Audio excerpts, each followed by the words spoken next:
Gaano kahalaga ang edukasyon sa isang kabataan?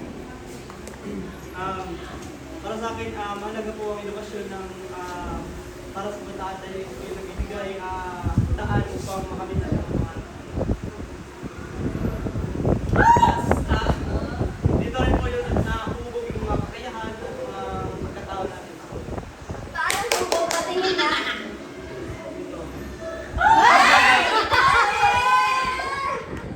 Pero may punto ka doon, Wes. Hindi naman natin pwedeng sabihin na lang lagi na trust the process kung hindi natin pinag-aaralan ang process. Ano na? Para sa iyong katanungan, Binibining Shane, bakit mahalagang gayahin ang mga kabataan araw-araw? Mahalaga ang edukasyon dahil ito ang naghahanda sa mga kabataan para sa kanilang kinabukasan. Dito nila natututunan ang disiplina, responsibilidad at mga kasanayang paggamit nila sa ito. Sige mo, totoong buhay, kapag nung bata pa tayo, sinasabi natin lagi na gusto na natin makapagtrabaho o gusto na natin makapagtapos. Ngunit ngayong matatanda na tayo, gusto naman natin bumalik sa pagkabata muli. Ay, naku, tuwayan partner. Wala pang bills noon, assignment ka lang.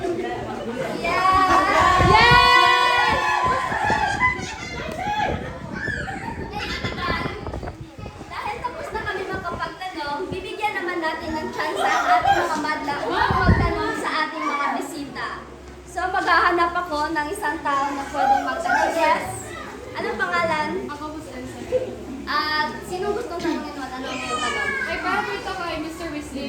Mr. Wesley, sa dami po ng distraction ngayon, tulad ng social media, paano po manatiling motivated ang mga estudyante? Magandang tanong, no? Mahalaga po talaga magkaroon ng malinaw ng pangarap at layunin dahil kapag alam natin kung bakit tayo nag-aaral, hindi na po natin mapapansin yung mga distraction.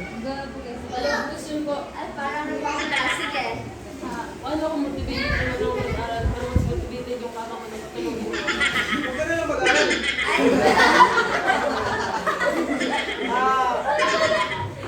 So, disiplina talaga yung sagot ko dyan dahil lagi natin tandaan na mas masarap matulog kapag tapos na yung mga requirements. ayan! Ito mga time na ito na! Lalo na kapag sinabi natin matutulog tayo ng 5 minutes lang, pero pagising natin, pinaumagahan na.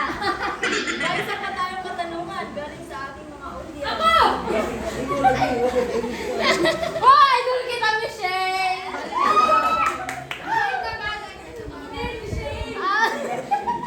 May tatanong po sana ako. Okay.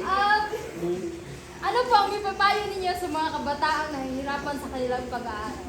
Wow! Ang aking maipapayo ay huwag silang matatakot humingi ng tulong sa mga guro, magulang at kaibigan. Ang paghihirap at ang paghihirap at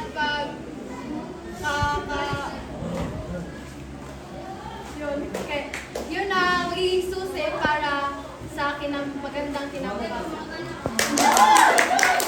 Napakagandang mensahe, Miss Shane. Talagang nanggaling siya sa Harvard University. Bago natin tapusin ang programang ito, nais muna namin makahingi ng huling mensahe galing sa inyo. Mr. Wesley.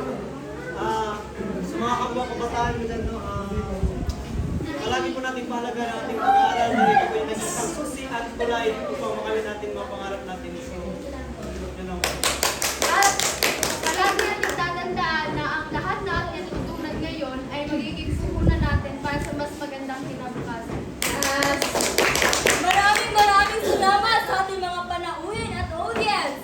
At tandaan mga kabataan, hindi man madaling mag-aral sa araw-araw, ngunit ang kaalaman na ating makukuha ngayon ay maibabaon natin sa bukas. Kaya aral mo na bago scroll. At assignment mo na bago kid drama. Di ba, Pulgo?